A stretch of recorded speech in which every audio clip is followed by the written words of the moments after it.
Good morning, it's Dr. James. Hey, I hope this message finds you and your loved ones peaceful, thriving, and well.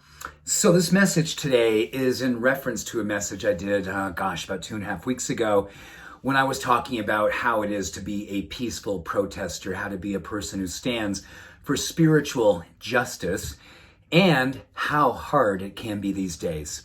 I talked a bit about my practice, which is every single morning doing my prayer work, my meditation, my mind-body rituals, to help me fortify myself and to help me to then go out in the world and do the very best I can to do my own type of loving civil disobedience.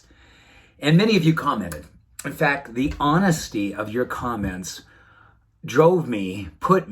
absolutely made me cry. And I'm so grateful for how many of you shared such an honest response. Many of you sharing how scary it is to be a person who's going to be activated these days. Activated, not triggered. Very important distinction, right? When we're triggered, we tend to come from a place of fear, and we tend to come back with anger. We tend to come back with whatever's coming at us. We tend to trigger back with that same type of energy. Not all the time, but much of the time. That's how we use that word trigger. But when we're activated, that's a very different type of energy. When we see things that are happening today that are being normalized, things that break our heart, and as you said in many of your comments about how scary it is to think about being an activist these days, many of you talked about the fact that it felt like it was scary because you were all alone. Many talked about the fact that you sometimes feel overwhelmed with what seems so dire, which seems so global, which seems so overwhelming that you don't even know where to begin.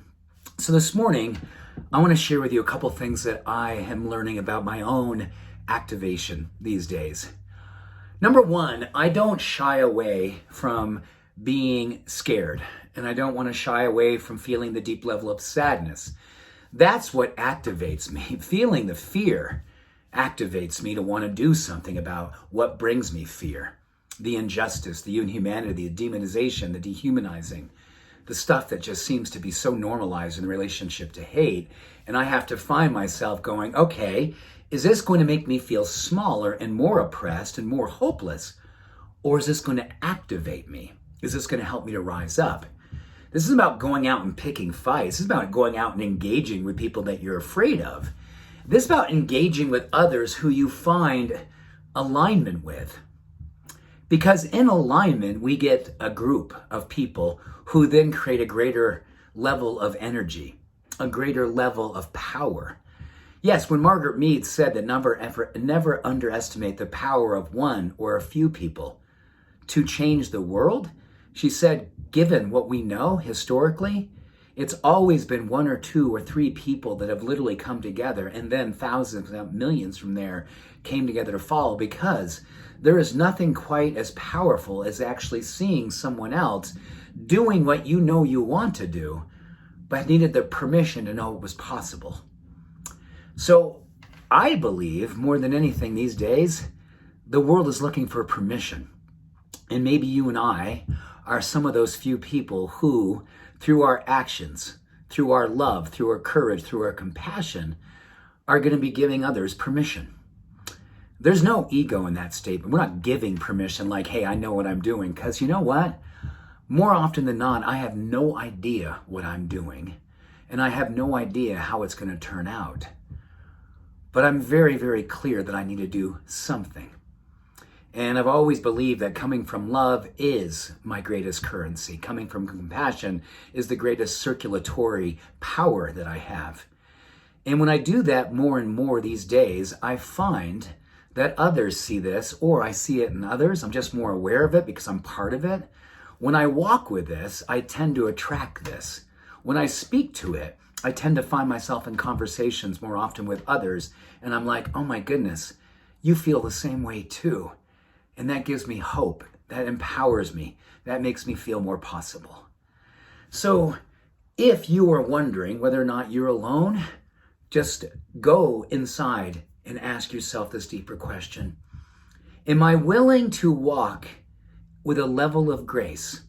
Am I willing to stand for a level of justice?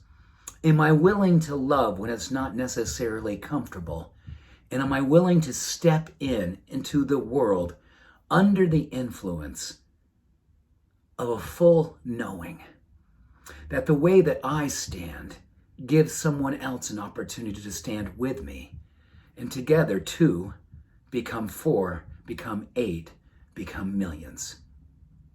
That's the way spiritual and emotional contagion happen. Our minds, our hearts are looking for unity in others. Sometimes, if not this time more than any time, we get a chance to be the catalyst for that demonstration. We get a chance to have our civil disobedience be an alignment maker, a love creator, and in that, the movement makers. It is a beautiful time to not forget how good, how powerful, and awesome you are, and the multiplicity of when we all see that together as one. Good wants to happen. This is not a test. This is an evolution and a revolution. We are already in it. So let's stand with it and let's move together with it in love. Peace, love, and blessings to you. Thank you for standing. Thank you for being who you are. I see you and I appreciate you. Have a beautiful day.